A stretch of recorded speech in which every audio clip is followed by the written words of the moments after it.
ಇದ್ರದ್ದು ಸರ್ ಯಾವುದು ಈ ಖಾತದ್ದು ಸಮಸ್ಯೆ ಇದೆ ಶಿವಮೊಗ್ಗದಲ್ಲಿ ಅಂತ ಹೇಳಿ ತುಂಬಾ ಜನ ಇದ್ರು. ಈ ಖಾತೆ ಆನ್ಲೈನ್ ಅಲ್ಲಿ ಇದೆಯಲ್ಲ, ಆನ್ಲೈನ್ ಅಲ್ಲೇ ಮಾಡ್ತಾ ಇದ್ದೀವಿ. ಈಗ ಇನ್ನೊಂದು ಮಹತ್ವವಾದ ತೀರ್ಮಾನ ತಗೊಂಡಿದ್ದೀವಿ. ಅರ್ಬನ್ ಡೆವಲಪ್ಮೆಂಟ್ಸ್ ಅಥಾರಿಟೀಸ್ ವ್ಯಾಪ್ತಿಯಲ್ಲಿ ಇರ್ತವೆ, ಮತ್ತೆ ಬೆಂಗಳೂರು ಅಲ್ಲದೆ ಬೇರೆ ಇಡೀ ರಾಜ್ಯದಲ್ಲಿರುವಂತಹ ಎಲ್ಲ ULBsಗೆ ಬಿ ಖಾತೆ ಕೊಡಬೇಕು ಅಂತ ಮಾಡಿದ್ದೀವಿ. ಈಗ ಒನ್ ಟೈಮ್ ಸೆಟಲ್ಮೆಂಟ್ OTS ಮಾಡಿ ಈ ತನಕ ಯಾವ್ಯಾವುದು ಕಟ್ಟಿದಾವೆ ಅವಾಗೆಲ್ಲಕ್ಕೂ ಖಾತೆಗಳು ಕೊಡಬೇಕು ಅಂತ ಹೇಳಿದೀವಿ. ನಾನು ನೋಡ್ತೀನಿ, ಏನು ಸಮಸ್ಯೆ ಇದ್ರೆ ಸ್ಪೀಕ್ ಟು ದ ಕಮಿಷನರ್.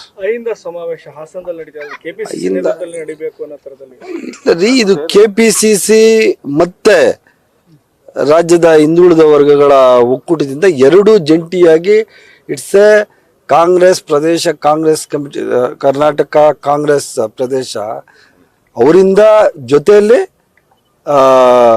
ಹಿಂದುಳಿದ ವರ್ಗದ ಒಕ್ಕೂಟದಿಂದ ಎರಡೂ ಜಂಟಿಯಾಗಿ ನಡೆಸ್ತಾ ಇರುವಂತದ್ದು. ಅದಕ್ಕೆ ನಿನ್ನೆ ಬ್ಯಾನರ್ ಏನು ಕಾಂಗ್ರೆಸ್ ಇಸ್ ಅಹಿಂದ ಎಲ್ಲ ಜಾತಿಯವರು, ಅಹಿಂದ ಜಾತಿಯೊಳಗೆ ಎಲ್ಲ ಮೇಲ್ವರ್ಗದ ಜಾತಿಯವರು ಎಲ್ಲ ಇರೋದೇ ಕಾಂಗ್ರೆಸ್ ಪಾರ್ಟಿ. ಅದೇ ಕಾನ್ಸೆಪ್ಟೇ ನಮ್ದು. ಇಲ್ಲ, ಮುಂಚೆನೇ ಸ್ಟ್ರಾಟಜಿ ಯಾವುದು ಚೇಂಜ್ ಆಗಿರಲಿಲ್ಲ. ಮುಂಚೆನೆ ನಾವು ಇದಕ್ಕೆ ಶುರುವಾದಾಗ್ಲೇ ಇದಕ್ಕೆ ಹೆಸರು ಕೊಟ್ಟಿದ್ದು ಕಾಂಗ್ರೆಸ್ ಮತ್ತೆ ಹಿಂದುಳಿದ ವರ್ಗಗಳ ಒಕ್ಕೂಟ, ಅದರಿಂದ ಮಾಡುವಂಥದ್ದು. ಸಂಪುಟ ಪುನರ್ರಚನೆಗೆ ಬಗ್ಗೆ ಕೇಳಿ ಬರ್ತಾ ಇದೆ ಸರ್. ಈಗ ಗೊತ್ತಿಲ್ಲ, ನನಗೆ ಚೀಫ್ ಮಿನಿಸ್ಟರ್ ನಾನು ಹೇಳಿದಾರಲ್ಲ, ನೋ ಇದು ಏನು ವಿಸ್ತರಣೆ ಬಗ್ಗೆ ಆಗಲಿ ಪುನರ್ರಚನೆ ಬಗ್ಗೆ ಆಗಲಿ ಯಾವುದೇನೆ ಚೇಂಜಸ್ ಇಲ್ಲ.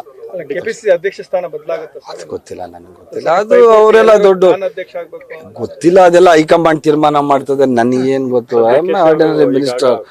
ನನಗೆ ಇಲ್ಲ, DK ಅವರು ಅಲ್ಲೇ ಇದ್ರು. ಮೊನ್ನೆ ನಮ್ಮ ಇವರು ನಮ್ಮ ಜಾರ್ಖಂಡ್ ಸೊರೇನ್ ಅವರ ಪದಗ್ರಹಣ ಕಾರ್ಯಕ್ರಮದಲ್ಲಿ ಬಂದಿದ್ರು. ನಿನ್ನೆ ಈ ದೇಶದ ಮಾನ್ಯ ಪ್ರಧಾನಮಂತ್ರಿಗಳಾದ ನರೇಂದ್ರ ಮೋದಿ ಸಾಹೇಬರು ಮತ್ತೆ ನಮ್ಮ ರಾಹುಲ್ ಗಾಂಧಿ ಸಾಹೇಬರು ಮತ್ತೆ ಪ್ರಿಯಾಂಕಾ ಮೇಡಮ್ನೆಲ್ಲ ಭೇಟಿ ಮಾಡಿ ನಾನು ಮತ್ತೆ ಮುಖ್ಯಮಂತ್ರಿಗಳ ಜೊತೆ ನಾನು ಹೋಗಿದ್ದೆ, ಉಪಮುಖ್ಯಮಂತ್ರಿಗಳು ಅವ್ರ ಜೊತೆಗೆ ಎಲ್ಲ ಕಾರ್ಯಕ್ರಮಕ್ಕೆ ಹೋಗಿ ಬಂದಿದ್ದೀವಿ. ಎಲ್ಲ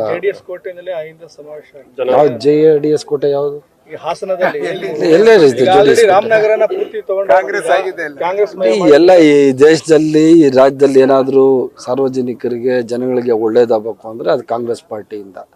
ಅದರಿಂದ JDS ಕೋಟೆ, BJP ಕೋಟೆ ಅಂತ ಎಲ್ಲ ಏನಿದ್ರು, ಇವಾಗ ಏನಿದ್ರು ಇಡೀ ಕಾಂಗ್ರೆಸ್ ಕೋಟೆ ಇಡೀ ರಾಜ್ಯದಲ್ಲಿ ಇರುವಂತದ್ದು. ಸ್ವಾಭಿಮಾನಿ ಸಮಾವೇಶ ಅಲ್ಲ, ಹೇಳಿದ್ನಲ್ಲ, ಕಾಂಗ್ರೆಸ್ ಪಕ್ಷದಿಂದ ಮತ್ತೆ ಎಲ್ಲ ಹಿಂದುಳಿದ ವರ್ಗಗಳ ಒಕ್ಕೂಟದಿಂದ ಮಾಡ್ತಾ ಇರುವಂತದ್ದು. ಮೂಢ ಹಗರಣ ಎಲ್ಲೈತೆ ನಡೀತಾ ಇದ್ದಲ್ಲ ಕೋರ್ಟ್. ನನ್ನ ಮೇಲೆ ಯಾರು ಆರೋಪ ಮಾಡಕ್, ನಾನು ಯಾರಪ್ಪನ ಆಸ್ತಿ ತಿಂದಿಲ್ಲಪ್ಪ, ನಾನು ಯಾವನ ಅಪ್ಪನ ಆಸ್ತಿ ನಾನು ತಿಂದಿಲ್ಲ. ಸುಮ್ನೆ ನನ್ನ ಮೇಲೆ ಆರೋಪ ಮಾಡ್ಕೊಂಡು ಅವ್ರು ಮಾಡ್ಕೊಂಡು ಹೋಗ್ಲಿ, ಏನ್ ಮಾಡಕ್ ಆಗ್ತದೆ? ಹೊಟ್ಟೆ ಕಿಚ್ಚಿಗೆ ಕಣ್ಣೀರ್ ಸುರಿಸು, ಒಟ್ಟಿಗೆ ಬಾಳುವ ತೆರದಲ್ಲಿ ಹರಿಸು ಅಂತ ಹೇಳಿ ಹೊಟ್ಟೆ ಕಿಚ್ಚು ಪಡೋರು ಪಡ್ತಾನೆ ಇರ್ತಾರೆ. ಆಯ್ತು ಅಂತ ಏನ್ ಕಾನೂನು ನೋಡೋಣ, ಅದೇನು ಪ್ರಪೋಸಲ್ಸ್ ಕೊಡ್ಬೇಕು. ಅಧ್ಯಕ್ಷರಿದ್ದಾರೆ, ಸೂಡಾಗೆ ಕಮಿಷನರ್ ಇದ್ದಾರೆ, ಇಲ್ಲಿ ನಮ್ಮ ಇವರೆಲ್ಲ ಇದ್ದಾರೆ. ಅದ್ರದ್ದು ಏನಾದ್ರು ಚೇಂಜಸ್ ಕೇಳಿದ್ರೆ ಮಾಡೋಣ. ಏನು ಏನು